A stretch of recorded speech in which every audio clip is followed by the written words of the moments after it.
guys, it's Kevin Davis from Detailer's Helper, and today we're going to be talking about what to do if you find drugs or maybe some other illegal items in a customer's car. What to do there, how you handle it, what some of the repercussions are of not dealing with it, that sort of thing. I was surprised this week to see a post on one of the groups that basically talked about hey, what do you do if you find drugs in a car? And I was actually really surprised about how people dealt with that. There were responses from take it and smoke it, which I assume is sarcasm, I hope, to just ignore it, clean around it, don't do anything with it, pretend it's there, to call the cops, to call the customer. So I am going to give you my opinion from a business standpoint, from just a long-term what does this mean for me? What does this mean for my life? What does this mean for my business?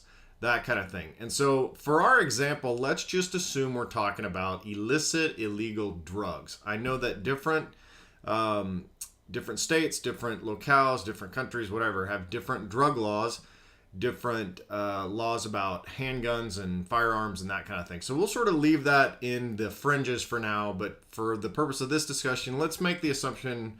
For example, we're talking about you find a small bag of cocaine, crack, meth, that kind of thing. Something that's pretty clearly illegal.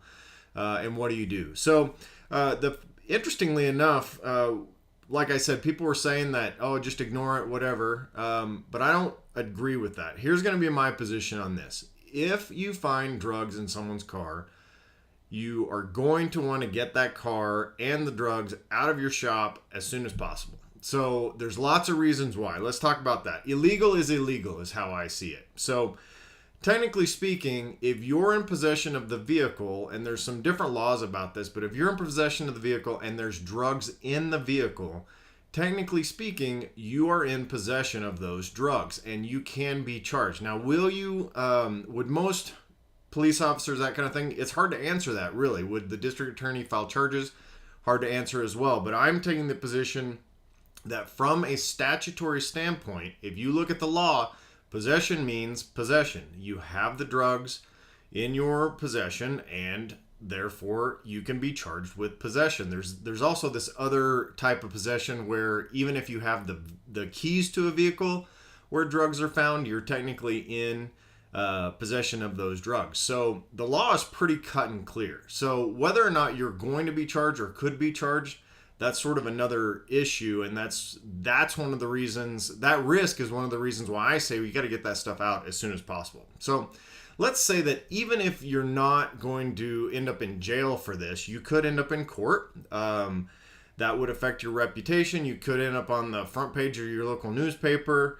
You could lose your insurance. You lose your business license. There's so many consequences as a result of just a simple arrest or indictment or whatever. Somebody looking at you and saying, hey, these are your drugs. The customer says they're not theirs. They fell out of your pocket. Whatever that scenario is, there's a ton of risk in all of these things happening. It can affect your reputation.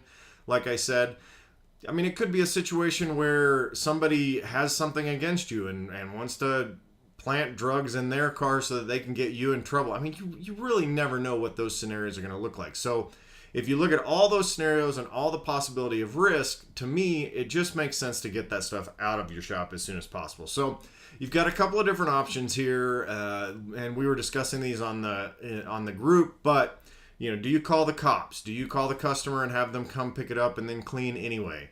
What do you do there? Do you just clean around it? And so I'm still going to contend that you don't clean around it. You get the thing out of your shop as soon as possible. Whether or not you call the cops is sort of one of these open issues. There was a couple of people that said, yes, I call the cops if that happens.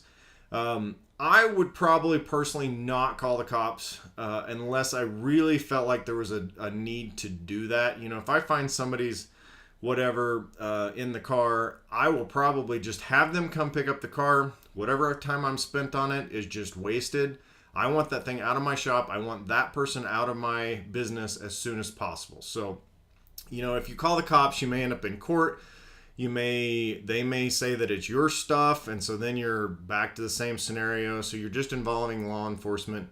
unnecessarily. There may be some police officers that are watching this, or drug enforcement people, and I'd love to hear your comments to tell us what the best way to do it. I'm not a police officer. I don't have any experience in law enforcement, but I would probably just try to get that out of my possession as soon as possible. So what I would typically do if I found that, I would just call a customer, tell them that I found some stuff that I'm not comfortable with in their vehicle.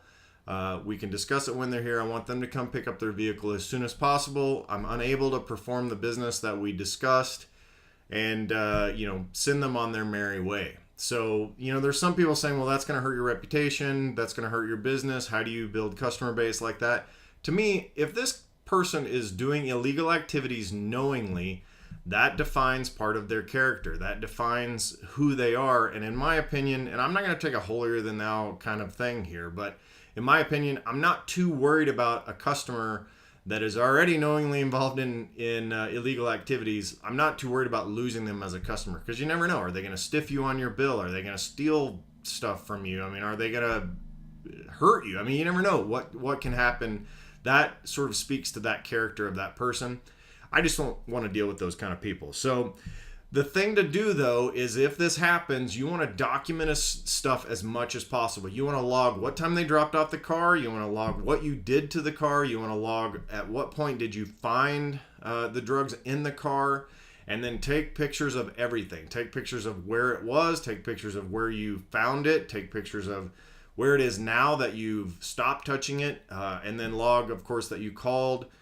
Take snapshots on your phone. Take a screen cap on your smartphone that shows, hey, I called this person at this time. It took this long. And that way you have documentation that if they show up and they want to go to a battle with you, either legally or some other way, at least you've got documentation to be able to show exactly what happened from time to time.